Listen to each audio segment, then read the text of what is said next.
the octagon. So where have you been the last several months, and how's life been, camp and everything? Yeah, mostly back home. Been on little trips here and there. Went golfing in Barcelona. That was nice. But other than that, just been home training. You know, not much different. Spending time with the kids, family. And obviously, you were supposed to fight Daniel Rodriguez. Now you're fighting Bryan Barberena. So when Daniel fell out and they came to you with Bryan, did you like this matchup more? Were you excited to fight Daniel Rodriguez, or it didn't matter? Yeah, I didn't really mind too much. You know, it was nice of them to bring in another southpaw. So I like that. Like I'm well used to opponents being changed, and I think more often than not it's happened. So I don't really get too engaged with my first opponent, if that makes sense. So yeah, I was happy. I mean, Bam Bam is a stud. He's a veteran, and I'm really happy that he stepped up. So when they initially came to you with Daniel Rodriguez, did you expect, like, not because of him, just because of your past history with opponents falling out, did you expect something was going to happen? Yeah, sort of. I always do, to be honest. I mean, I look at his fights and I study him, but I don't really focus too much on my opponents that, you know, like that, because I know it's going to change, and or it usually does, yeah. So at what point in camp can you finally settle in and be like, okay, I am actually going to fight this guy? Well, no, I just settle in and I think I'm actually going to fight. So I'll be there, and whoever's going to be there on the other side of the gates, and that's fine, as long as there's someone. Obviously, Bryan Barberena, you said he's a stud. He has a lot of, fight of the night, performance of the night bonuses. He's very durable. He's been around for a while. So what do you make of him as an opponent when you finally locked in on Bryan? Yeah, he's exciting. I like his fights. You know, he goes in there and he's not gonna try to win on points. You know, he's gonna try to finish a fight, and it's exciting to watch him fight, and I'm excited to share the octagon with him. And final one for me, what are your thoughts on the main event between Kamaru and Leon? How do you see that fight playing out? Yeah, that's an exciting one. I think Leon is going to look a lot better than he did last time. I think the altitude probably affected him. I didn't feel like he looked that great on his feet. I feel like he was slow, and like he was a bit, I don't know if it was timid to throw or just like saving his energy and stuff. He didn't look like himself on the feet. Definitely not. So I think we're going to see a lot better Leon this time around, and I think he's going to win. Gunnar, just over here. You fought Leon Edwards in London back in 2019. What's that like, witnessing his journey to now holding the title? Leon's a nice guy. I like him, and we get along well. Obviously, the match didn't go my way with Leon, but it was a close one, and yeah, I mean, I wish Leon all the best. And for you in your fight this Saturday, how do you see the fight going down? My fight or? Your fight, yeah. I always go in there to finish my fights, and so does he, so I don't think this one is going to the judges, and I'm going to try to finish him early if possible. If not, then do it second, third round. We'll see. And London is kind of like your home. You've fought here so many times before. Does this fight week feel any different? Obviously, it's pay-per-view. The first time that London has had a pay-per-view. Does it feel any different for you?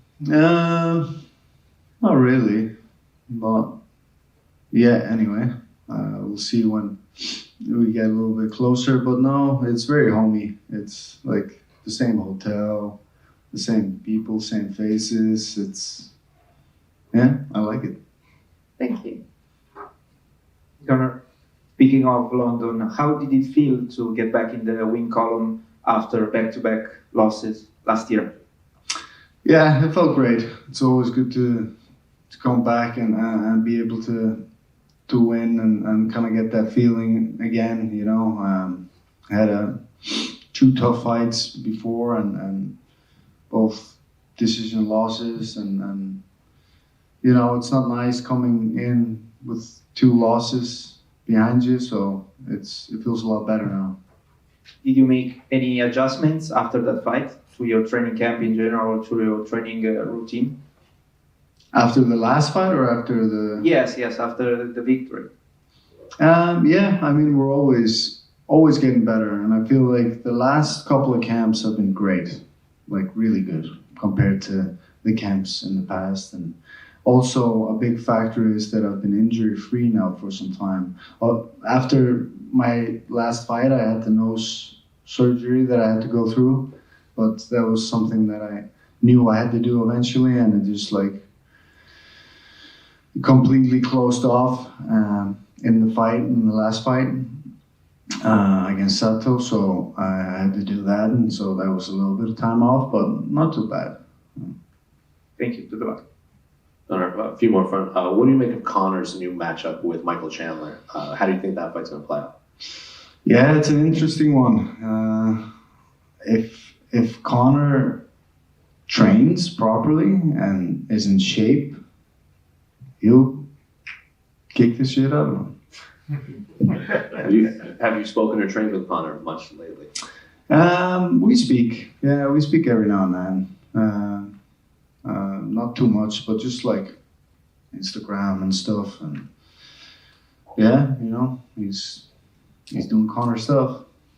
Michael he was a guest fighter at the last pay-per-view. He said Conor even thought about having this fight at 185. So what do you think of him possibly fighting? He's looking big. He's looking very big. So I wouldn't be surprised.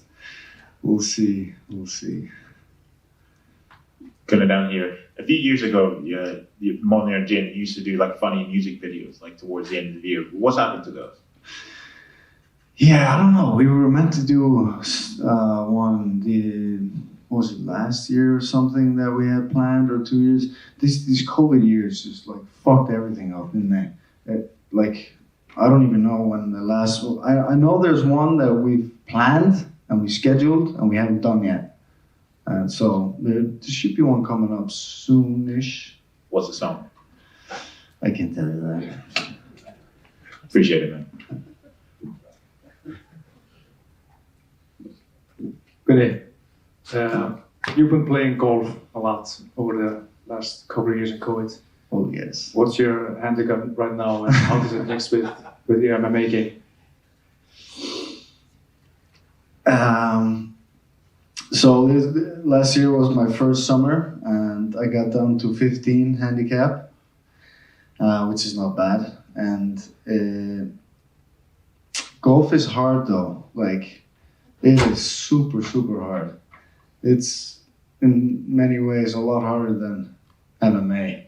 It's like you can be so great, and then the next fucking shot, you're the worst player in the world.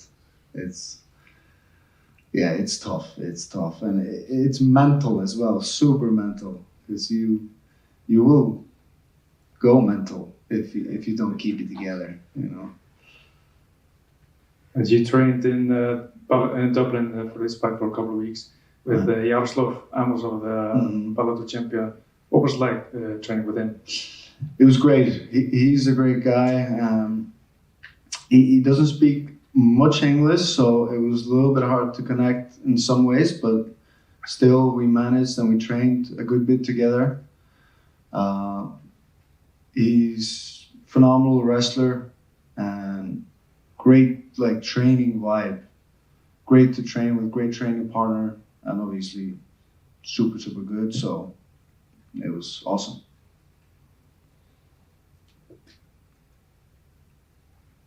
Any other questions? Cool. Thanks, guys.